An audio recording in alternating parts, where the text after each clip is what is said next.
Secret, hypocrisie, double vie, les homosexuels seraient majoritaires au Vatican et l'homosexualité érigée en système de pouvoir. C'est le résultat d'une enquête de 4 ans menée par le journaliste et sociologue Frédéric Martel, l'auteur de Sodoma. Il est l'invité du Grand Angle.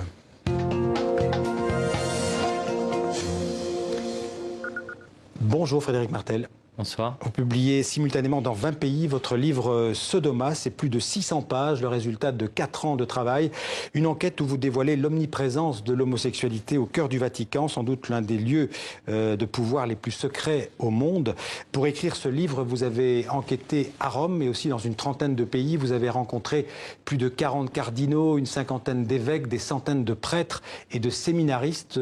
Combien, selon vous, Frédéric Martel, parmi tous ces ecclésiastiques seraient ou sont homosexuels? Par définition, vous savez, c'est difficile d'avancer des chiffres. Un prêtre que j'interroge parle de 80%. C'est son propos, c'est d'ailleurs pas le mien, c'est pas des chiffres que je reprends ni que je défends. En réalité, personne ne sait.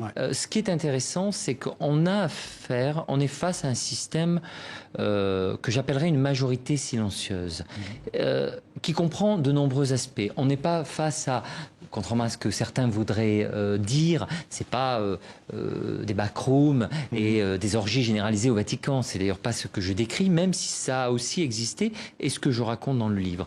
Le vrai sujet, c'est plutôt une souffrance, une difficulté. Au fond, l'échec probablement du célibat et de la chasteté. On va en parler, mais pourquoi ceux qui se taisaient jusqu'ici ont accepté de vous parler? Ils me parlent, mais ils ne me parlent pas forcément d'eux-mêmes. Vous savez, ils parlent souvent des autres. Interroger un cardinal ou un archevêque sur l'homosexualité de ses confrères, c'est facile, mais il parlera très rarement de lui-même. Sauf mes sources, notamment 27 prêtres, je dirais, non pas gays, mais explicitement gays avec moi, qui, eux, pour le coup, m'ont expliqué beaucoup plus, et leur vie, et celle de cette grande communauté homosexuelle qui est parfois le Vatican, et je dirais même que c'est une communauté peut-être plus homosexuelle que même aujourd'hui le quartier du Castro à San Francisco, quartier devenu beaucoup plus mixte. Emblématique de l'homosexualité. Tous ces prêtres, ces évêques, ces cardinaux, vous les avez rencontrés au Vatican? Non, j'ai vécu au Vatican dans plusieurs appartements, j'ai vécu dans des résidences du Vatican, mais j'ai aussi voyagé dans une trentaine de pays, vous l'avez rappelé, et dans ces pays, j'ai aussi rencontré les évêques, les cardinaux, et évidemment, dans un autre contexte, ils peuvent être beaucoup plus à l'aise de discuter. Mais vous savez, ils parlent rarement d'eux-mêmes. En revanche, vous avez affaire à des homophiles, souvent, c'est-à-dire des homosexuels non pratiquants, ce qui veut dire qu'ils sont fidèles, malgré tout, à leur vœu de chasteté et au célibat, même si pour moi, ce sont quand même des homosexuels, parce qu'ils ont une sensibilité, une culture et une psychologie homosexuelle qui a des effets. Et pour aller vite et terminer sur ce point, c'est le sujet de mon livre. Le sujet de mon livre, ce n'est pas le outing, je ne dénonce pas des homosexuels. Par ailleurs, moi, je suis openly gay et je défends l'idée qu'un archevêque... homosexuel, vous vous en cachez pas, vous avez écrit plusieurs livres sur la question. Cardinal, un archevêque et un prêtre puissent être gays ne me pose aucun problème. Ça devrait même être une option parmi d'autres. En revanche, le problème, c'est l'hypocrisie. Le problème, c'est la schizophrénie, la double vie. Et surtout, encore plus, les effets que cette schizophrénie va avoir sur non seulement la doctrine de l'Église, mais aussi sur tout un tas d'éléments de fonctionnement, de dysfonctionnement et de distorsion grave à tous les niveaux de la vie de l'Église. Certains en Italie, la presse italienne, j'ai vu sur Internet, dénoncent en fait, vous accusent d'avoir fait un pamphlet LGBT contre l'Église. Qu'est-ce que vous leur répondez à ces gens-là? Alors d'abord, vous avez... Pardon de dire ça, mais il y a eu des milliers d'articles sur ce livre depuis 4 jours, qui, au fond, a sans doute touché le point névralgique, le point central, le point le plus secret de l'histoire du Vatican. Donc il y a des articles critiques, il y a énormément d'articles positifs, il y a des milliers, des gens qui m'attaquent très violemment, des gens qui m'adorent. Bon, ça fait partie des règles du jeu. Le point principal, c'est que c'était un secret de Polichinelle. En réalité, ceux qui parfois même disent « mais à quoi bon raconter ça ?» le savent, mais ne l'ont pas raconter. Et je pense qu'à un moment, aujourd'hui, ce livre est possible et il fallait le faire. Alors le livre est divisé en 4 parties, 4 grands chapitres consacrés à l'attitude des 4 derniers papes sur cette question de l'homosexualité. On va commencer par Paul VI, qui était pape de 63 à 78, un pape complexe, un pape grand ami du philosophe français Jacques Maritain. Quelle influence est-ce que Jacques Maritain a eu sur le pape Paul VI? Ce qui est intéressant avec Paul VI, et d'ailleurs avec Jacques Maritain et tout cet univers-là, c'est qu'on est...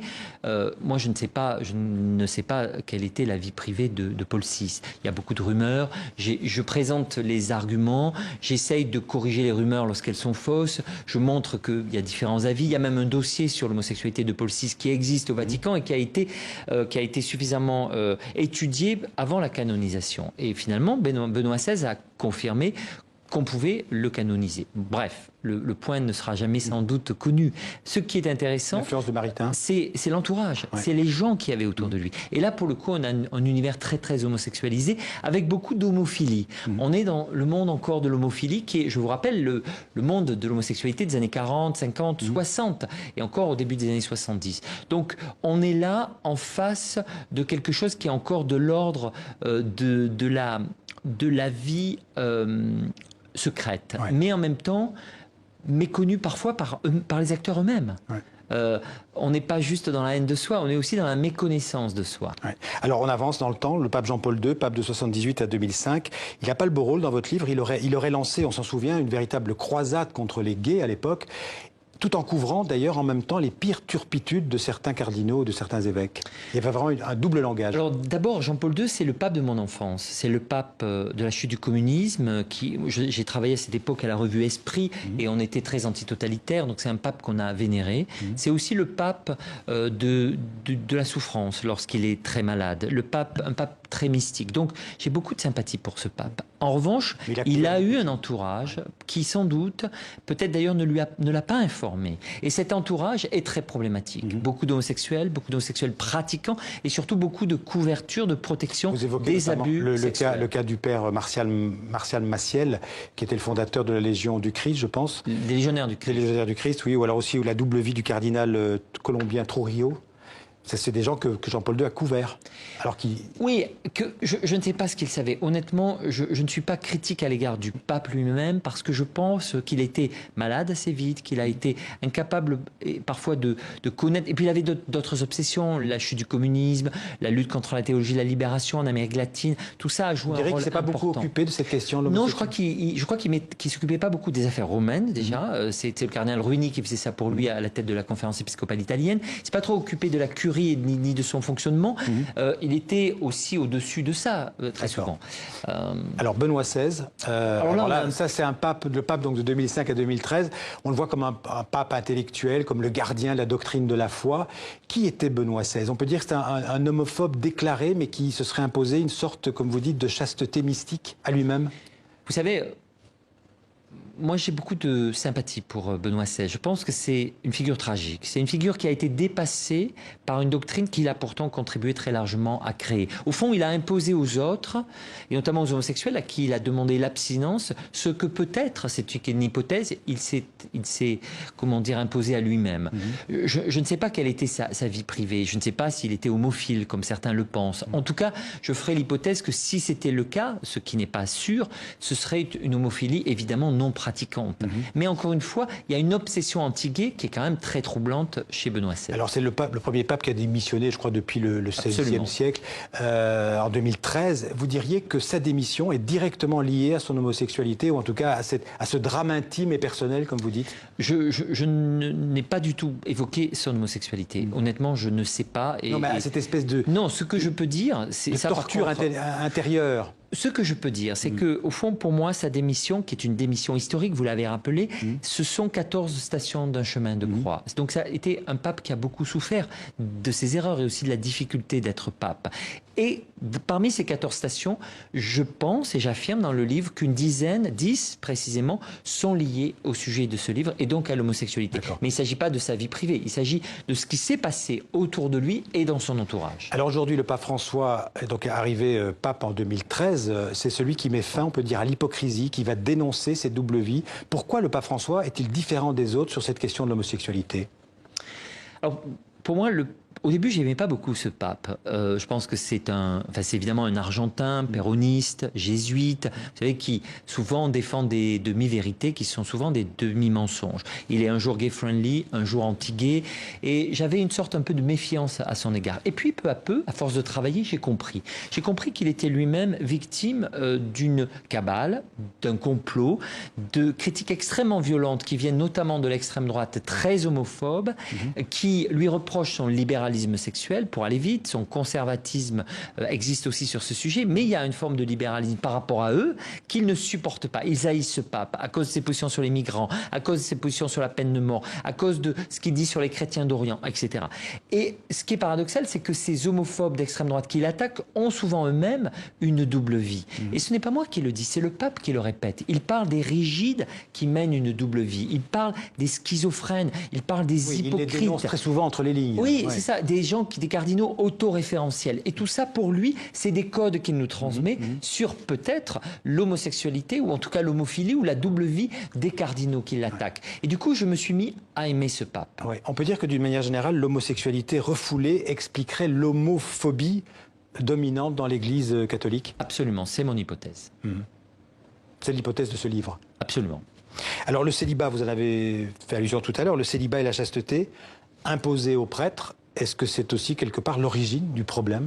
D'abord, ce célibat mène à l'homosexualisation de l'Église. Et c'est la première. Vous savez, tout ça n'est pas lié. Il ne s'agit pas de savoir si le cardinal A est homosexuel ou l'évêque B ou le prêtre C. La question, ce sont des règles sociologiques qui font que l'Église recrute de plus en plus, à partir des années 60, des homosexuels, que les hétérosexuels quittent l'Église de plus en plus, et que, au fur et à mesure qu'on monte dans la hiérarchie, on a de plus en plus d'homosexuels. Et donc, du coup, la question, c'est de comprendre un système qui s'est homosexualisé et qui, pour cacher ce secret, a construit une culture de secret et a nié de plus en plus sa propre homosexualité par une homophobie d'autant plus violente qu'elle était évidemment la clé de ce secret. Un dernier mot sur l'actualité. Il y a en ce moment un sommet au Vatican à l'initiative du pape François consacré à la lutte contre les agressions sexuelles, donc à la pédophilie dans l'Église. Pour vous, il y a un rapport évident entre l'homosexualité des prêtres et la pédophilie? Non, il n'y a évidemment aucun rapport entre homosexualité et abus sexuels. Les abus sexuels sont essentiellement hétérosexuels dans les familles, dans les écoles, et les victimes sont des femmes, des filles. Mais dans l'Église, il y a un contexte particulier où ces abus sont souvent des abus sur des garçons mineurs ou sur des hommes, souvent des séminaristes majeurs, avec des problèmes d'autorité, des problèmes d'abus.